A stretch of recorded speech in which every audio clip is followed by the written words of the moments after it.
Just finished putting in a nice long day on the first day of the year on a beautiful, still even keel day up at our main 6-acre site, and thought I would take a wandering tour around some of the things that we've been working on in this landscape during these thawed moments in the winter, and how some of the systems that we've set in motion in the past are coming together. We'll take a look at this pond and how that's starting to collect water. We'll take a look at some air prune areas and how we're organizing them for next season.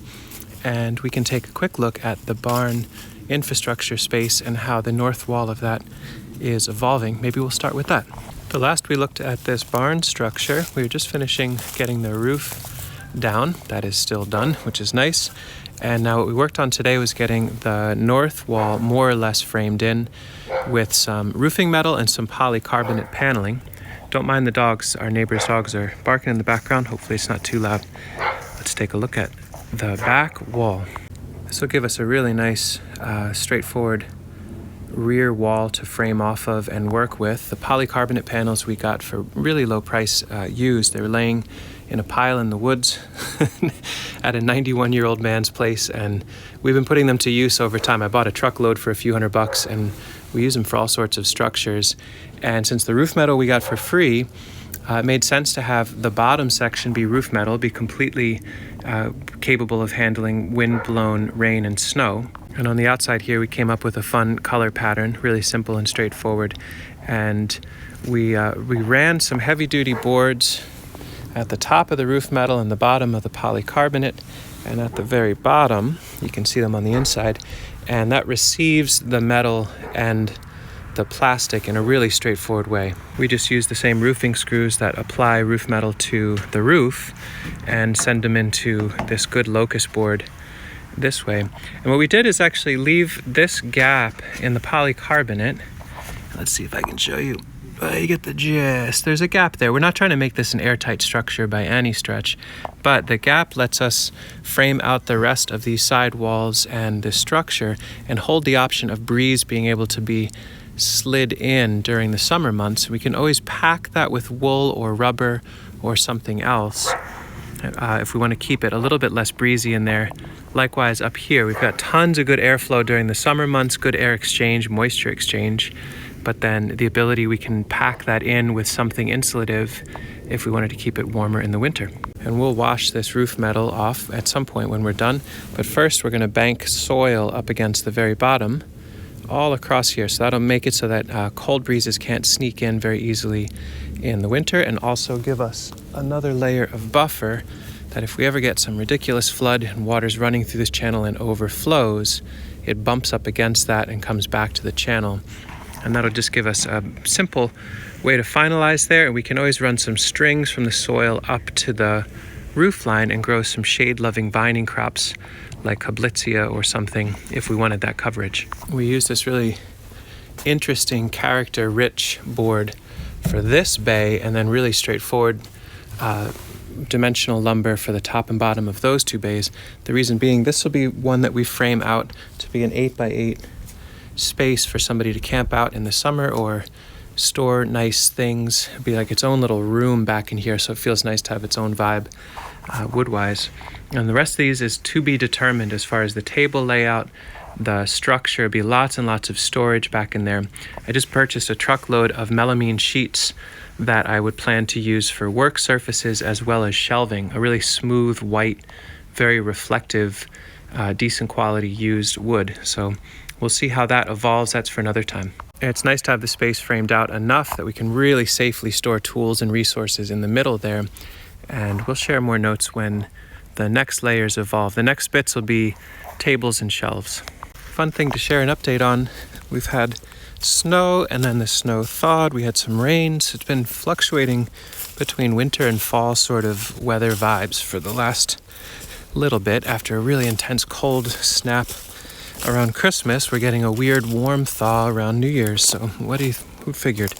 But this pond, which we put in last winter with the skid steer, I documented that somewhat thoroughly.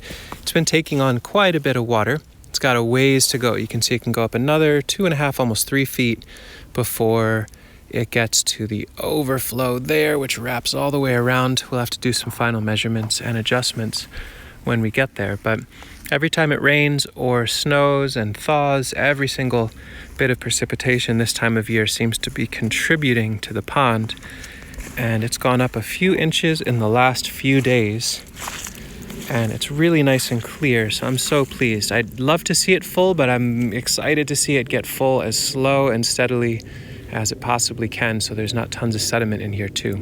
We'll have to see how the cover crop of red Russian kale that was set in motion in the fall survives. If we have a relatively mild rest of our winter, this should be here in the spring and perk up. Yeah, it'd be fun to see how kale works as an overwintering cover crop for the edge of a pond. We've been nibbling on those leaves nonstop. This area right next to the pond has been getting more and more developed. We planted out a bunch along the berm here. There's honeyberries on the north. There's goomies. There's a really nice cultivar pear with different grafts on it. There's pink currants and white currants all throughout, cornelian cherries, some elderberry. We added all that in the spring, and we'll add some more herbaceous perennial elements. It doesn't look like much right now. It feels like I rattled off nothingness, but it's all there, just asleep for the winter. And so we've been focusing now on framing out walkways and pathways and permanent raised beds to be in association with this pond. So we're just to the north of it, and we've got all these hugel mounds with the reflected light of the pond right nearby, and also all that buffering warmth and all the water. It feels like a neat project. We've been chipping away at collecting leaf bags and shredded leaves from the neighborhood and dumping that all over through here, and we'll refine that a bit more in spring, figure out how to reclaim all these beds and get them being productive. That's been fun to chip away at while the ground's been thawed. The other work we've been trying to do is circling back around to what was a fall rush when we were going through all of our air prune boxes on the west end. The northwest end of the property is where we grew out most of the chestnuts and hazelnuts that we shipped this fall. And it's such a rush to collect those plants that we just had boxes laying everywhere. And so we finally went through today and had some time to make some thoughtful organization. So we've got this little cache here now of 2 foot by 4 foot air prune box caps that we can send out into the landscape in the spring really easily, along with the risers we work with and the boxes themselves. And by leaving them empty with airflow and light all winter, they can dry out. And I think that'll help the wood last quite a bit longer rather than just sitting in wet soil and snow for the whole winter. And if we're getting those cached and organized so that they're easy to grab and set up in the spring, it makes sense to also organize all of these wooden rails that we use. This is what we put underneath the boxes to keep them slightly up off the ground. They're all just random locust offcuts, but everything is 4 feet in here. And so today we organize small pieces, nublins, and flatsies, as the technical term lumber-wise. And they're all stickered in a way where good airflow can get in between them, and we can pick from what we need in the spring. It's the kind of work where the more we can do this sort of organizing and raking and cleanup and all those sorts of good things right now, when we get into the crunch of spring, we'll be able to appreciate this work so immensely because we've got bandwidth and time and a little bit more breathing room this time of year, and in the spring we don't. I found a cache of municipal leaves not too long ago, and I got permission from the guy who collects them. I gave him $20 and he said you can take as many truckloads as you want. So far we're 3 or 4 truckloads of shredded leaves from the municipal spot about a mile away from here.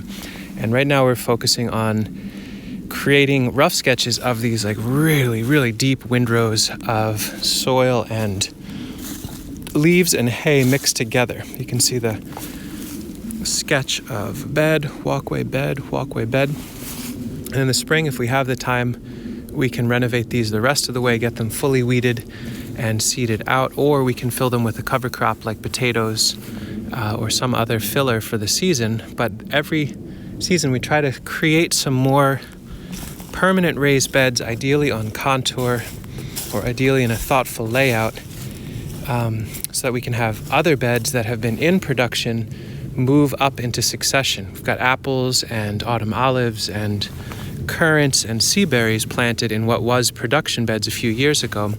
It's kind of nice to go through that path of create permanent raised beds, grow annuals, grow nursery crops for a while, and then let them segue into a food forest that has no more soil disturbance 5 to 10 years later on.